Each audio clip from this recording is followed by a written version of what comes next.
आगे हम पढ़ेंगे ट्रांसपोर्ट ऑफ CO2 के बारे में। जब भी हम बात करते हैं ट्रांसपोर्ट ऑफ कार्बन डाइऑक्साइड, तो इसका ट्रांसपोर्ट 3 तरीके से हो सकता है। कितने तरीके से? 3 तरीके से। पहला है अपना कार्ब एमिनो हीमोग्लोबिन की तरह, कार्ब एमिनो हीमोग्लोबिन। जैसे वहाँ पे हमने पढ़ा था ना कि ऑक्सीजन का और हीमोग्लोबिन का कंपाउंड बनता है, इसी तरह से आपका CO2 का और जब हीमोग्लोबिन का कंपाउंड बनता है तो क्या बोलते हैं? कार्ब एमिनो हीमोग्लोबिन बोलते हैं। और ये मान लो कि 20 to 25% जो ट्रांसपोर्ट होता है CO2 का वो इसी फॉर्म में होता है। ठीक है, याद रखना। जो हमने बात की थी ऑक्सी हीमोग्लोबिन की, वो तो ठीक है। जो कंपाउंड होता है CO2 का और हीमोग्लोबिन का, क्या बोल रहे हैं उसको हम? Carb amino haemoglobin. इसी तरह से जब कार्बन मोनोऑक्साइड का और हीमोग्लोबिन का कंपाउंड बनता है उसको क्या बोलते हैं?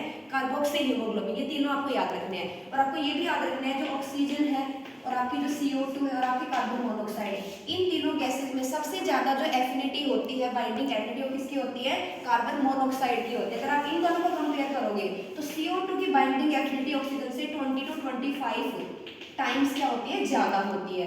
अगर आप इसको कंपेयर कर रहे हो तो इसकी एफिनिटी क्या होती है? बहुत ज्यादा होती है। मतलब ये मान लो 200 to 250 टाइम्स, मतलब कि 200 से 250 गुना ज्यादा होती है कार्बन मोनोऑक्साइड। इसलिए आपने सुना भी होगा कार्बन मोनोऑक्साइड पॉइजनिंग के बारे में। अगर आप किसी बंद कमरे में सो जाते हो जहाँ पे अंगीठी वगैरह जल रही हो, तो वहाँ पे कार्बन मोनोऑक्साइड आपके अंदर जा सकते हैं, आपको सफोकेट कर सकते हैं, क्योंकि इसकी बाइंडिंग एफिनिटी क्या होती है? बहुत ज्यादा होती है इन कंपेरिजन टू ऑक्सीजन। तो पहला जो तरीका है जिसकी तरह आपका ऑक्सीजन ट्रांसपोर्ट CO2 ट्रांसपोर्ट होता है वो होता है कार्ब एमिनो हीमोग्लोबिन।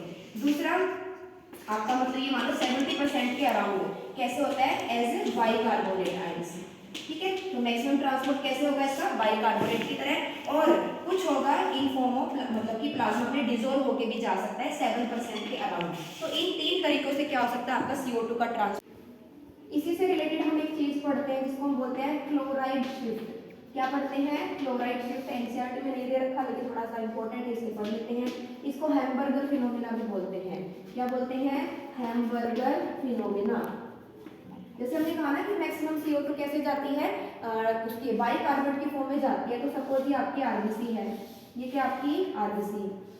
तो जैसे CO2 इसके अंदर जाती है ना, मतलब इसके अंदर आरबीसी के अंदर, तो CO2 और वाटर का बन जाता है कंपाउंड। क्या बन जाता है? CO2 और वाटर मिलकर बना देते हैं carbonic acid in the presence of enzyme carbonic anhydrase.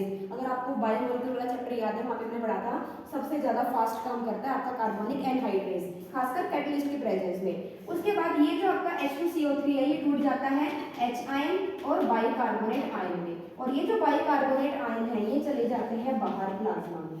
ठीक है, अब ये जो बाइकार्बोनेट बाहर गए हैं तो मतलब कुछ ना कुछ नेगेटिव आयन क्या हो गया? कम हो गया। तो इसको बैलेंस करने के लिए जो क्लोराइड आयन थे यहाँ पे वो यहाँ पे शिफ्ट हो जाते हैं, इसलिए इस फिनोमेना को क्या बोलते हैं? क्लोराइड शिफ्ट भी बोलते हैं। ठीक है, तो इस तरह से क्या होता है ऑक्सीजन का CO2 का ट्रांसपोर्ट होता है। ठीक है, तो एक बार इसको देख लेना, क्लोराइड शिफ्ट इसको बोलते हैं। आगे हम पढ़ते हैं यहाँ पे ट्रांसपोर्ट हमारा मोस्टली हो ही गया। हाँ, जैसे हमने वहाँ पे किया था ना कि each 100 ml of oxygenated blood can carry 5 ml, मतलब ट्रांसपोर्ट कर सकते हैं, डिलीवर कितना कर सकता है? 5 ml ऑफ ऑक्सीजन को। इसी तरह से CO2 की जब बात आती है तो 4 ml CO2 को क्या कर सकता है? कैरी कर सकता है, मतलब ट्रांसपोर्ट कर सकता है, सॉरी कैरी नहीं, डिलीवर कर सकता है 4 ml CO2 को एल्वियोलाई तक। ठीक है, आगे आता है रेगुलेशन, कि रेस्पिरेशन का रेगुलेशन कब होगा। देखो जब भी हम नॉर्मल की बात करते हैं, जब आपका नॉर्मल ब्रीदिंग चल रहा है ना ज़्यादा ना कम, तो उस टाइम पे रेगुलेशन की रिक्वायरमेंट नहीं है। लेकिन जैसे आपकी ब्लड के अंदर क्या होती है? CO2 की कंसंट्रेशन बढ़ जाती है। किसकी कंसंट्रेशन? CO2 की कंसंट्रेशन या फिर HN कंसंट्रेशन बढ़ जाती है, तो आपके ब्रेन के अंदर आपने पढ़ा था पोन्स और मेडुला, 2 पार्ट होते हैं। कौन कौन से? एक आपका पोन्स और एक आपका मेडुला, जो हमने मिड ब्रेन में पढ़ा था। तो पोन्स के अंदर होते हैं न्यूमोटेक्सिक सेंटर। क्या होते हैं यहाँ पे? न्यूमो। और मेडुला में क्या होते हैं? आपके रिदमिक सेंटर प्रेजेंट होते हैं। तो आपने दोनों याद रखने हैं, पोन्स में क्या है? न्यूमोटेक्सिक सेंटर है, और आपके मेडुला में क्या है? रिदमिक सेंटर है, जो क्या करेंगे जब भी आपके ब्लड में CO2 की कंसंट्रेशन ज्यादा बढ़ जाएगी। देखो ऑक्सीजन कंसंट्रेशन को ज्यादा मतलब नहीं है, तो क्या देखना है? क्योंकि जो आपके कीमो रिसेप्टर्स होते हैं वो CO2 कंसंट्रेशन को क्या करते हैं? डिटेक्ट करते हैं और सिग्नल भेजते हैं आपके इन दोनों सेंटर्स के पास, क्या करने के लिए? आपके रेस्पिरेशन को कंट्रोल करने के लिए। उसके बाद हमारा जो नेक्स्ट टॉपिक यहाँ पे आता है वो आता है डिसऑर्डर्स ऑफ रेस्पिरेटरी सिस्टम।